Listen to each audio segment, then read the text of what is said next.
بسم الله الرحمن الرحيم.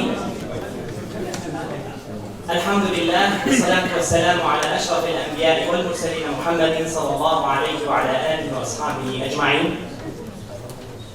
On behalf of Ibn Khaldun University and Al-Furqan Islamic Heritage Foundation, I would like to welcome you all and greet you with Islamic greetings. Assalamu alaikum wa rahmatullahi wa barakatuh. And welcome to our Civilization Forum, Religion and Civilization, Protection of Civilization as a Purpose of Religion. Now, I would like to call upon our President of Ibn Khaldun University, Professor Recep S, to present his welcoming remarks. Please join me in welcoming him.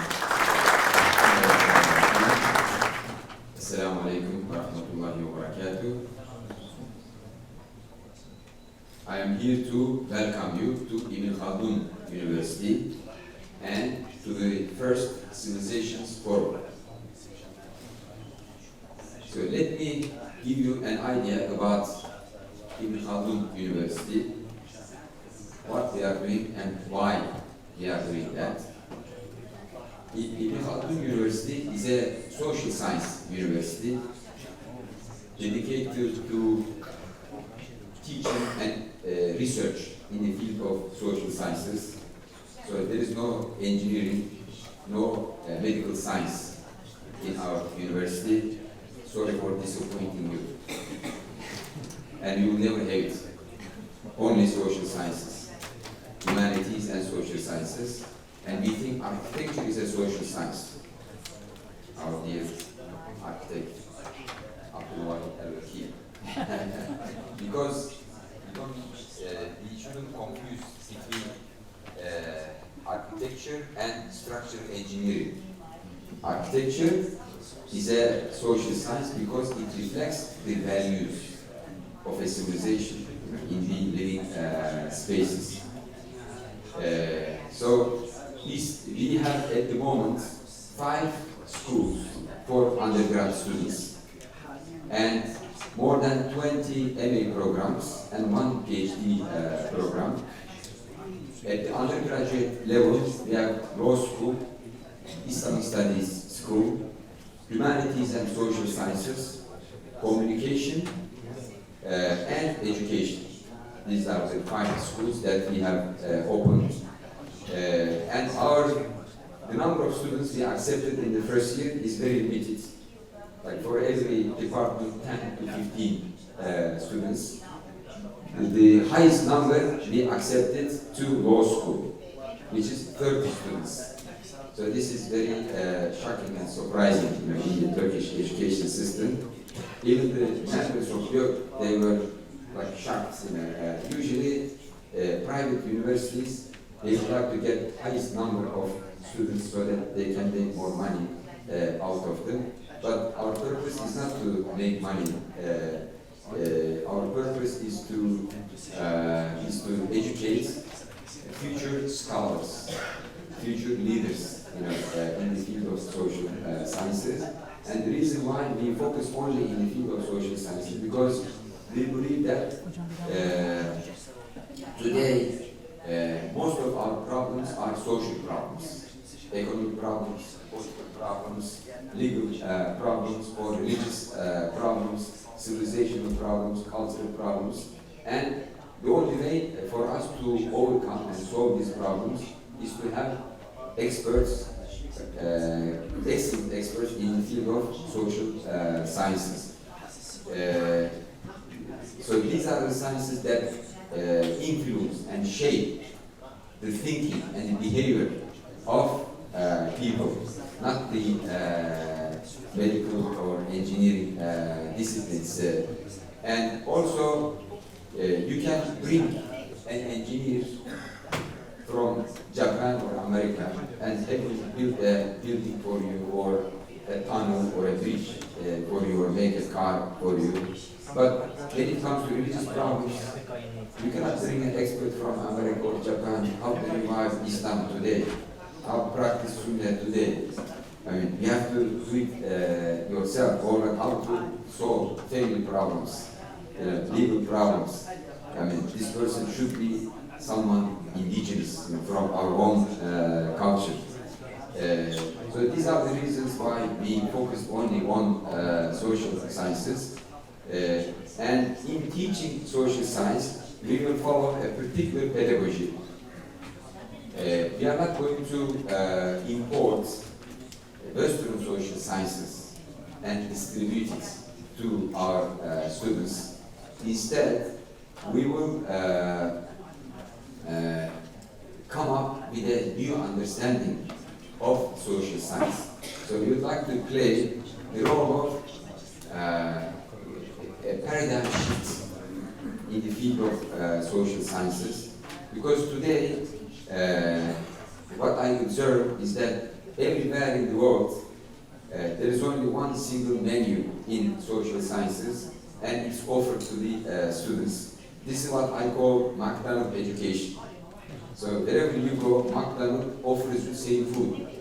And wherever you go today in the universities, they offer you same education. So like it's my field in sociology, like in sociology, wherever you go, same introduction to sociology, same topics are taught everywhere. So, and in the Muslim world, we are importing what's produced in the Western world. So this is what I call intellectual dependence. The motto for our university is intellectual independence. Intellectual independence, fikri bağımsızlık, el-istiklal el-fikri. Because if a country imports technological products from outside, how do you call this country? You call it technological dependence, right? How about if a country imports all the ideas, all the theories, all the methods from Western world and doesn't produce any theories, any methods, any ideas itself? So I call this intellectual dependency or academic dependency. And the role of universities outside the Western world, especially in the Muslim world, they think their role is to import those theories and distribute. But we have to give a new role to our universities. It should be producing new ideas and exporting these ideas, to outside the Muslim world as well. So this is our goal, working towards intellectual academic independence. And how can we reach that goal? Two things. First, we have to utilize our heritage in the field of social sciences.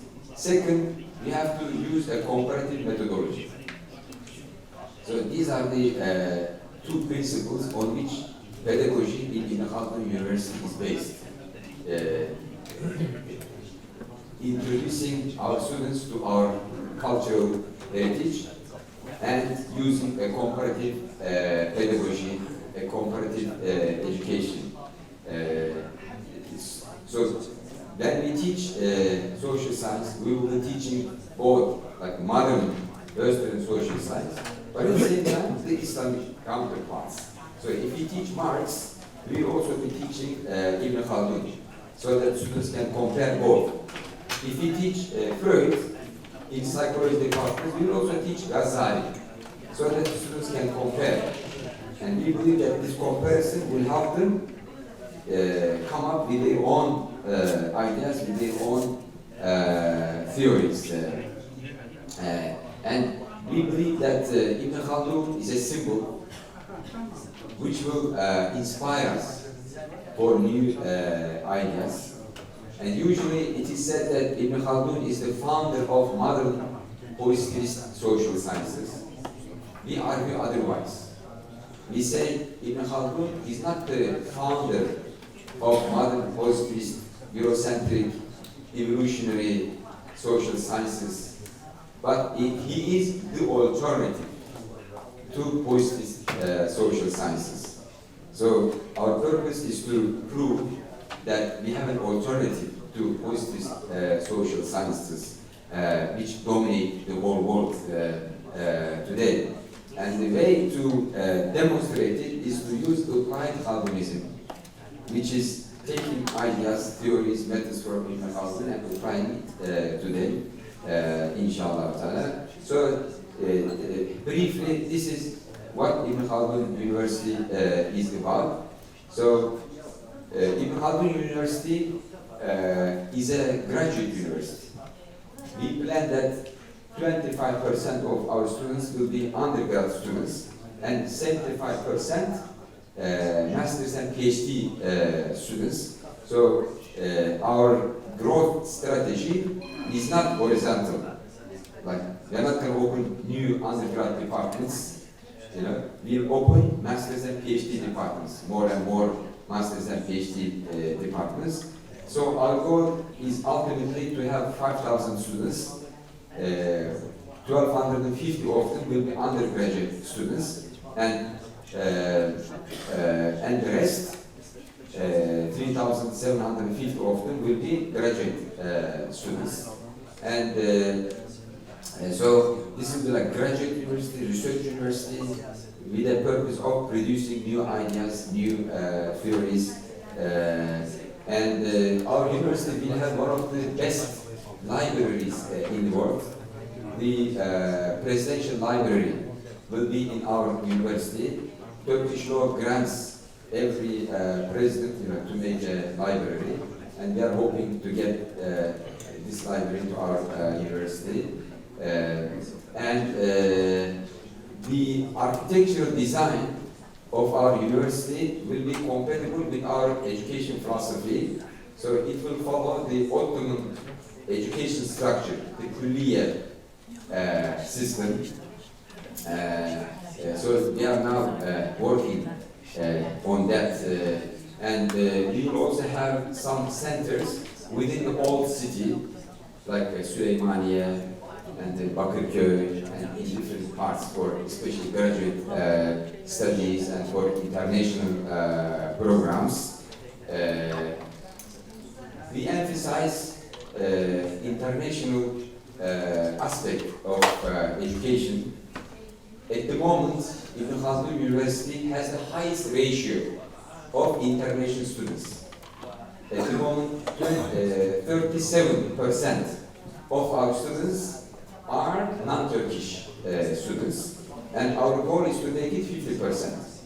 So we would like to have 50% of our students non-Turkish, coming from different parts of the world, studying here.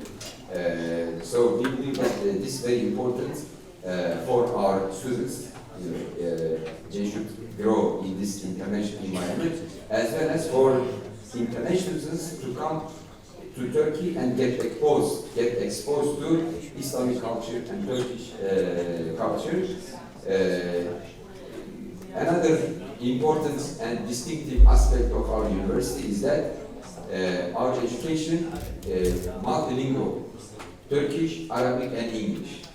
Like all students are required to know these languages before graduation, otherwise they cannot graduate.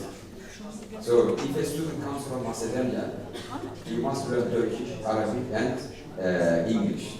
And Salase. So in the Ottoman times, in the madrasas, they used to teach Al-Alsin al-Thalatha, Turkish, Arabic, and Persian. So we made a change. We replaced Persian with English, because we believe English is the key to modern culture and science, and Arabic is the key to Islamic civilization, culture, and science, and Turkish is the key for the future. So you have to invest in Turkish if you want, to be a significant actor in the future. Turkish is the key for the future. And we already started some international agreements, collaboration with some universities in different parts of the world, like with Doshisha University in Japan and George Mason in America, and there are other agreements, and we also have an agreement with Qatar different institutions in Qatar. We are trying to solidify our collaboration with Qatar by collaborating with different institutions in Qatar. So this is a brief introduction to Ibn Khaldun University. And then in the beginning, I welcome you to Civilizations Forum, Muntada al-Hadarat, Medeniyetler Şurası. So let me briefly talk about that. In the Quran, it says that وَأَمْرُهُمْ شُورَى بَيْنَهُم, that they solve the problems with shura. And when I was young, I used to think shura is only between Muslims. Then I realized this is wrong. Shura should include all the related parties. And when you look at the life of Prophet Muhammad, you see that after he moved to Medina, there were like different actors in the field. There were Jews, different tribes, Jewish tribes, and different like Arab Mushrik tribes, Aus and Khazraj.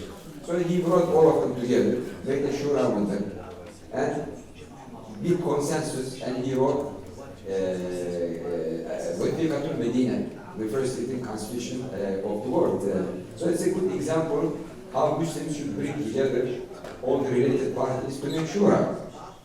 So shura doesn't mean that it should only be among the Muslims. It should bring all the related parties. And today in the world we are facing many challenges, global challenges. And we cannot solve these problems alone. So in the beginning the name was Medeniyet Şurası, Civilization Forum, and only for Muslims. Then we thought this is not a good idea. We are living in a globalized age, which I call open civilization. Because today we live in the open civilization. Civilizations have no walls, no windows, they are all open. There is no way to isolate yourself from other civilizations. Look at what's happening in Syria. You know, there's a problem in Syria, and if you want to solve it, so the first thing you ask what Americans think about it, what Russians think about it, what EU think about it, and the last thing you ask what Syrians think about it. So you see that like all global actors are involved in the issue. So this is the global impact of globalization. And so if you are living in the age of open civilization, you need to make the shura with all the actors involved in it.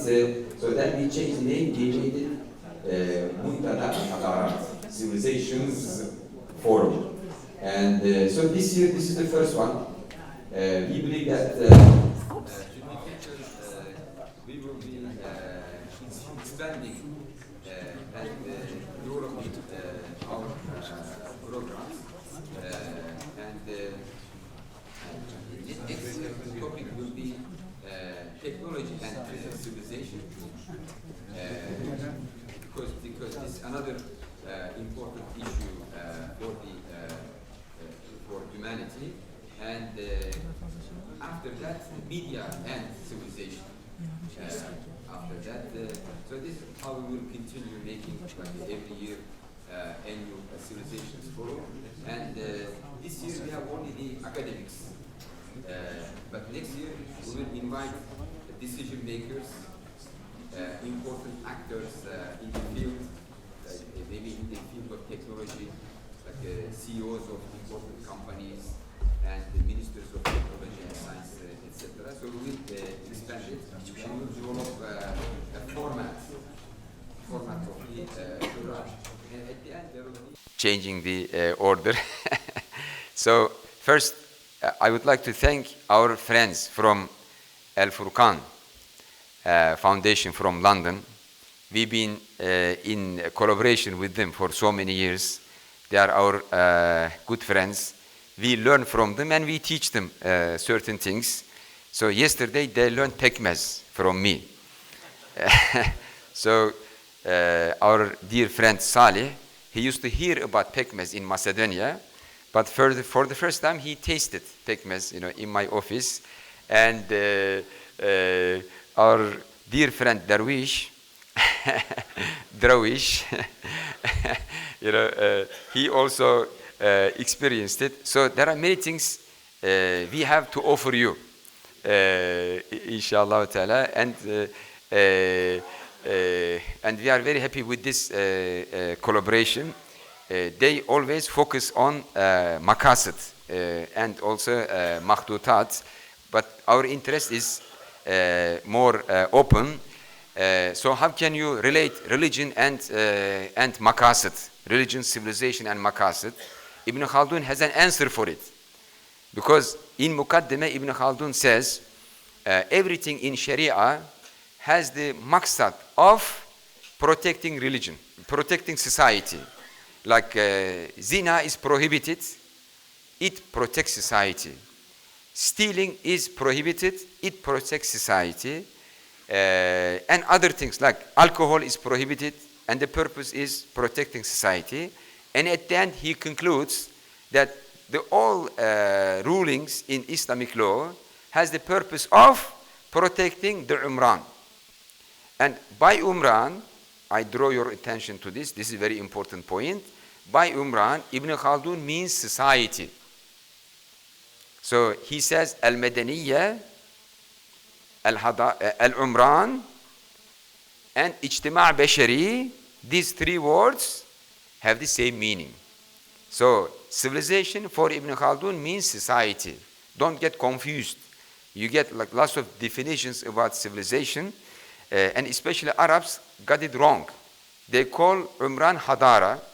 Hadara is something, Umran is something. Hadara has a very narrow meaning. Umran has Al-Umran al-Badawi, the nomadic civilization, Al-Umran al-Hadari. So I'm not going to go into the details of it, but basically, this is what Ibn Khaldun's view, and we had it as the subtitle for the Shura, Hifzul Umran Maqsadan Shar'iyan.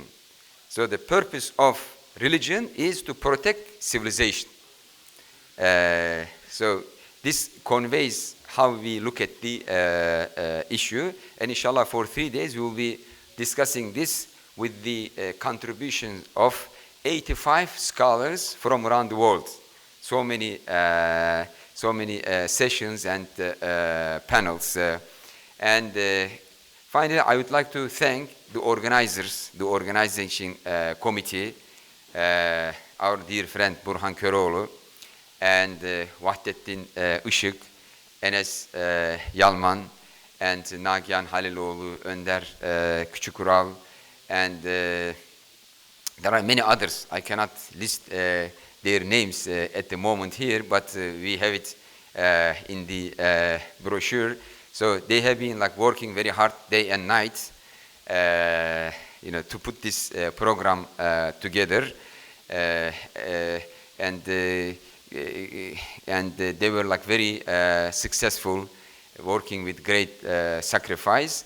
I thank all of them, and I wish you a very productive Shura forum, and I hope that at the end, we will reach some resolutions which will declare and share with the rest of the world about the relationship between religion and civilization.